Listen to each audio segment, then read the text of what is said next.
Hello everyone, welcome to Odd Moto. स्वागत है दोस्तों आप सभी को और एक नए वीडियो के साथ। दोस्तों गाड़ी चलाना सीखना एक स्ट्रेसफुल एक्सपीरियंस होता है, चाहे आप किसी भी उम्र के क्यों ना हो या फिर आप कितने भी स्मार्ट क्यों ना हो। ड्राइविंग सीखने के लिए स्ट्रेस तो झेलना पड़ता है, और जहाँ स्ट्रेस की बात आती है दोस्तों, वहाँ पे स्ट्रेस की वजह से होने वाले गलतियों की बात तो करना ही पड़ेगा। जी हाँ दोस्तों, आज इस वीडियो पे बात करेंगे 10 ऐसी गलतियाँ जो ड्राइविंग सीखने के समय हर कोई कर बैठता है। ये 10 गलतियाँ अगर आप ड्राइविंग क्लास में जा रहे हो तो हो सकता है वहाँ पे हो, या फिर आप ड्राइविंग सीख के लाइसेंस भी ले चुके हो तब भी हो सकता है। तो जानते हैं 10 ऐसी गलतियां जो ड्राइविंग सीखने के समय हर कोई कर बैठता है। तो दोस्तों नंबर 1 पे है स्पीडिंग।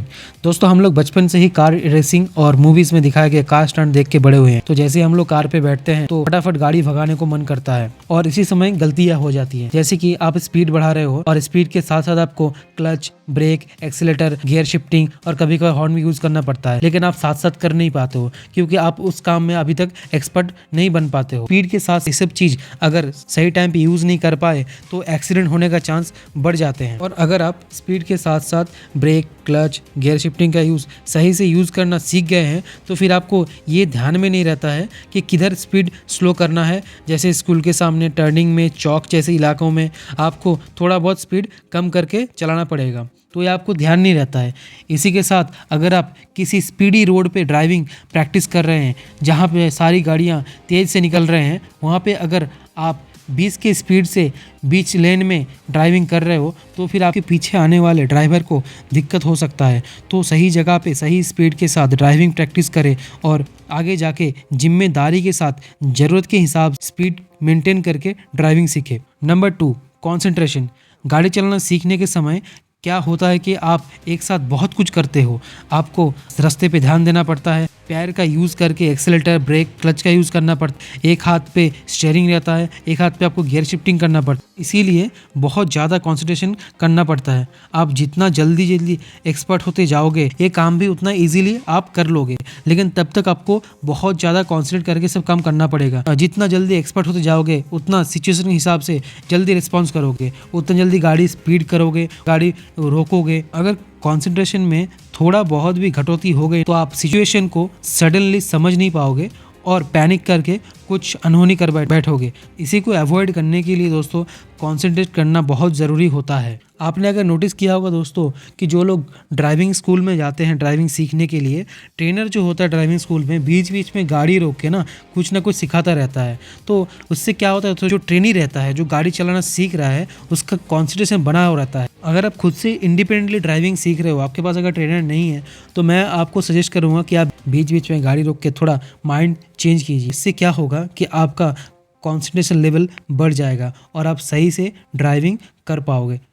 नंबर 3 में रखा है दोस्तों इंडिकेटर यूज़। वैसे आप सभी को पता ही होगा इंडिकेटर यूज़ कब होता है, जब हम टर्निंग लेते हैं या फिर ओवरटेक कर लेते हैं। लेकिन जो न्यू ड्राइवर होते हैं उनको पता नहीं रहता है कि आप टर्निंग लेते समय इंडिकेटर भी यूज़ करना है। कम से कम 50 मीटर की दूरी के हिसाब से आपको इंडिकेटर यूज़ करना है। इससे क्या होगा, आपके जो पीछे व्हीकल आ रहा है उसमें जो ड्राइवर है उनको समझने में इजी होगा कि आप टर्न करने वाले हो। आपकी गाड़ी के हिसाब से वो अपना स्पीड और डिस्टेंस दोनों मेंटेन कर लेगा। जो ड्राइविंग सीखते हैं उनको ध्यान में नहीं रहता है और वो बिना इंडिकेटर दिए वो गाड़ी टर्न लेते हैं। मोस्टली सभी लोग जब ड्राइविंग सीखते हैं ना, इंडिकेटर यूज करने का जो गलती है ये करते ही हैं। ये बहुत कॉमन चीज़ है जब कोई ड्राइविंग सीखता है, तो आप ये गलती करने से दूर रहें और इंडिकेटर का यूज सही टाइम पे कीजिए।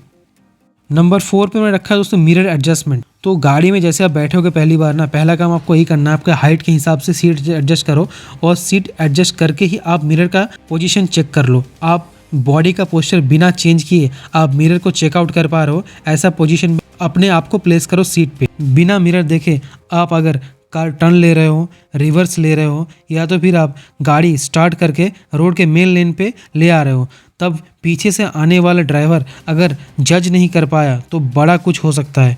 तो पहले से ही आप मिरर चेक करना हैबिट बना लो। Number 5, blind spot judgement. Driver बनने में सबसे बड़ा पंगा तो मेरे हिसाब से यहीं पे होता है। आप गाड़ी स्टार्ट करके गाड़ी तो भगा लोगे, लेकिन जैसे ही आप गाड़ी स्लो करोगे आपको पार्किंग वगैरह में जाना पड़ेगा, पार्किंग में गाड़ी लगाना पड़ेगा, रिवर्स लेना पड़ेगा, तब आपको ब्लाइंड स्पॉट जजमेंट करना पड़ेगा। ब्लाइंड स्पॉट वो होता है दोस्तों जो आप कार के सीट में बैठ के जो एरिया आप देख नहीं पाते, आपको इस फोटो में दिख रहा होगा कौन सा ब्लाइंड स्पॉट में आता है। अगर आप ड्राइविंग सीट पे बैठे हो तो आपको कौन सा एरिया नहीं दिखेगा। आजकल तो दोस्तों गाड़ी में एडवांस कैमरा लगे होते हैं जो 360 डिग्री काम करता है। उससे क्या होता है कि आपको चारों तरफ का एरिया ना दिख जाता है, तो इससे बहुत आसान होता है पार्किंग वगैरह में गाड़ी लगाना या फिर गाड़ी को रिवर्स लेना। ब्लाइंड स्पॉट जजमेंट करना तो ज़ीरो ही हो जाता है इसकी वजह से। लेकिन आपके पास अगर एडवांस गाड़ी नहीं है जिसमें 360 कैमरा लगा हुआ नहीं है, क्योंकि ये जो 360 डिग्री कैमरा है एक हाई एंड फीचर के रूप में आता है और टॉप एंड गाड़ी में ही आता है। तो आपके पास अगर टॉप एंड गाड़ी नहीं, कोई नॉर्मल व्हीकल आपसे आप ड्राइविंग सीख रहे हो, तो ब्लाइंड स्पॉट जजमेंट मैनुअली करना पड़ता है। और एक तरफ से बेटर भी है, क्योंकि आप अगर मैनुअल जजमेंट ले सकते हो पहले से ही आप एक पक्के ड्राइवर बन के आओगे। ब्लाइंड स्पॉट अगर आप सही से जज नहीं कर पाए दोस्तों तो आपको पार्किंग में बहुत दिक्कत होने वाला है। पार्किंग में जब गाड़ी आप लगाओगे तो अब ब्लाइंड स्पॉट से जजमेंट लेना पड़ेगा, और अगर सही से नहीं ला पाए तो गाड़ी में स्क्रैच, बम्पर डैमेज, ये छोटे मोटे चीज़ होता ही रहेगा। नंबर 6 पे है हैज़ार्ड आइडेंटिफिकेशन। ड्राइवर सीट पे बैठने के बाद सामने में जो आपको व्यू रहेगा उसमें से आपको आपके लिए जो डेंजर है, जो हानिकारक है, उसको आइडेंटिफाई करना है। जैसे कि इंडियन रोड पे कभी ना कभी आपको डोमेस्टिक कैटल दिख ही जाते हैं, ये रास्ते पे बीचों बीच चलते रहते हैं, तो आपको पहले से ही अवेयर हो जाना है कि सामने कैटल जा रहे हैं, उसको अवॉइड करके ही आपको साइड से निकलना है या फिर आपको रुक जाना है। ठीक है, तो बीच बीच में क्या होता है दोस्तों, स्ट्रीट डॉग रहते हैं, वो कभी कभार आ जाते हैं, तो ये सब चीज़ ध्यान रखना है। कभी कभार क्या होता है, अगर आप गाड़ी चला रहे हो और आपको ध्यान नहीं है कि सामने वाला जो व्हीकल है वो टर्न ले रहा है, उसने इंडिकेटर दिया है पर आपका ध्यान उस पर नहीं गया है, तो क्या होगा, वो टर्न लेगा और आप उसके क्लोज कांटेक्ट में आ जाओगे और कुछ नियर मिस वगैरह हो सकता है। तो हैज़ार्ड आइडेंटिफाई करके आपको ड्राइविंग सीखना है। तो जो पॉसिबल हैज़ार्ड्स है आपको ड्राइवर सीट से आइडेंटिफाई करना पड़ेगा और पहले से आइडेंटिफाई करके ड्राइविंग सीखना पड़ेगा। इससे क्या होगा दोस्तों, आपको जजमेंट लेने का क्षमता जो है ना वो बढ़ जाएगा और आप जल्द से जल्द एक एक्सपीरियंस एंड परफेक्ट ड्राइवर बन के आओगे। नंबर 7 पे मैंने रखा है दोस्तों स्टॉलिंग। दोस्तों स्टॉलिंग का मतलब ये होता है बीच बीच में गाड़ी रोक देना। आपने नोटिस किया होगा जो ड्राइविंग स्कूल से व्हीकल है, जो ड्राइविंग सिखाते हैं, वो व्हीकल कभी कभार देखना आपके बीच रास्ते में खड़ा हुआ है।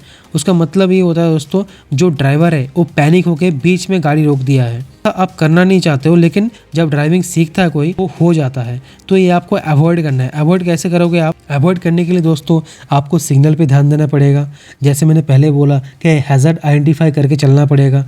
ठीक है, स्पीड के साथ साथ आपको ब्रेक, क्लच वगैरह का यूज़ सही से सीखना पड़ेगा। तो इससे आपका क्या होगा, स्टॉलिंग जो फ्रीक्वेंसी है वो कम हो जाएगा। स्टॉलिंग से क्या होता है दोस्तों, आपसे ज़्यादा ना आपके जो पीछे या फिर सामने वाला जो व्हीकल होता है उसका जो ड्राइवर है वो ज़्यादा परेशान होता है, क्योंकि आप अगर बीच रास्ते में गाड़ी रोक के बैठ गए तो वो के लिए रास्ता ब्लॉक हो जाता है, इससे ट्रैफिक जैम वगैरह भी हो सकता है।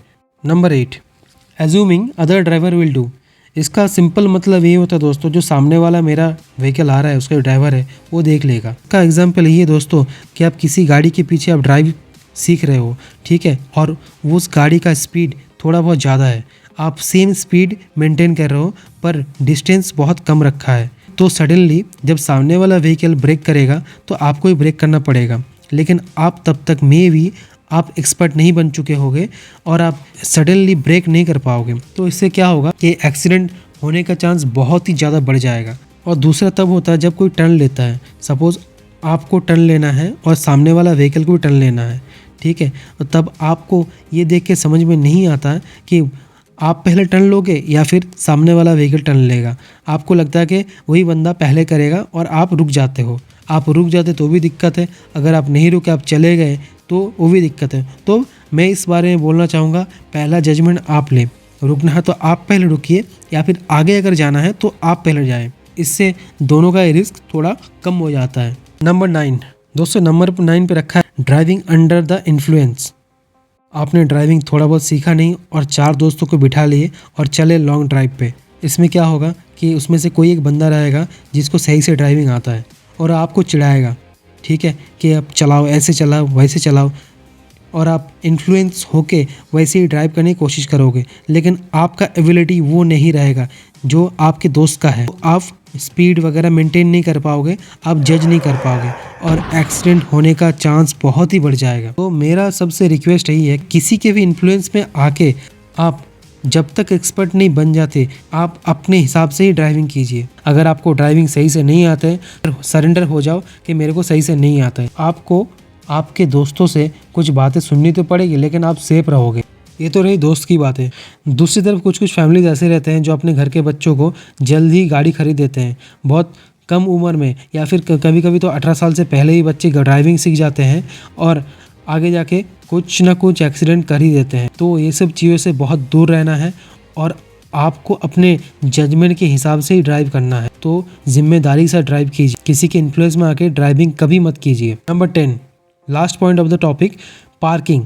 दोस्तों पार्किंग में 2 पॉइंट आते हैं, कहाँ पे पार्किंग करना है और कैसे पार्किंग करना है। आपको पता होगा कि जहाँ जहाँ पे नो पार्किंग बोर्ड लिखा रहेगा वहाँ पे गाड़ी आप पार्क नहीं कर सकते। आपको पार्किंग एरिया में गाड़ी पार्क करना है। और दूसरी बात, आपको कैसे पार्किंग करना है। गाड़ी पार्किंग करते समय मोस्ट ऑफ द टाइम आपको रिवर्स गियर यूज़ करना पड़ सकता है। रिवर्स का आपको left hand, right hand, extreme आपको स्टीयरिंग का यूज़ करना पड़ सकता है। तो आपको मैं बताना चाहूँगा कि अगर आपको पता है कि ड्राइविंग सीखने के बाद पार्किंग में जब गाड़ी लगाऊंगा तो पार्किंग प्लेस मेरा छोटा है और पार्किंग करते मेरे को डिफ़िकल्टीज होता है। तो आप जब ड्राइविंग प्रैक्टिस करने जाओगे किसी खुले एरिया में जाओ और वहाँ पे जाके पार्किंग के हिसाब से आप एरिया डिसाइड करो और वहाँ पे पार्किंग कैसे लेना है वो प्रैक्टिस करो। जैसे मैंने बताया, ब्लाइंड स्पॉट का जजमेंट लेना बहुत टफ होता है और जब तक आप ब्लाइंड स्पॉट का जजमेंट सही से नहीं ले पाते हो तब तक आप पार्किंग में गाड़ी नहीं ला सकते सही से, क्योंकि बहुत ही कम पार्किंग एरिया ऐसा होगा जहाँ पर आप सीधे सीधे गाड़ी लगाओगे, या फिर आप सीधे गाड़ी अगर लगा भी लोगे तो अब जब पार्किंग से गाड़ी निकालोगे तो रिवर्स आपको गाड़ी लेना ही पड़ेगा। और रिवर्स लेते टाइम अगर पीछे वाले गाड़ी में लग गया तो आपको जुर्माना भरना पड़ सकता है। बहुत लोग तो ये भी बोलते हैं कि किसी भी ड्राइवर का अगर स्किल चेक करना है तो पार्किंग में वो कैसे गाड़ी पार्क कर रहा है या फिर पार्किंग से कैसे गाड़ी बाहर निकल रहा है, ये चेक करना बहुत ज़रूरी होता है। उसी में उसको पता चल जाता है कि जो ड्राइवर है कितना स्किल्ड है। तो दोस्तों ये है 10 ऐसी गलतियाँ जो ड्राइविंग सीखने के टाइम हर कोई कर बैठता है। वीडियो को लाइक ज़रूर कर देना और आगे आने वाले वीडियो के लिए चैनल को सब्सक्राइब जरूर कर देना। तब तक के लिए धन्यवाद।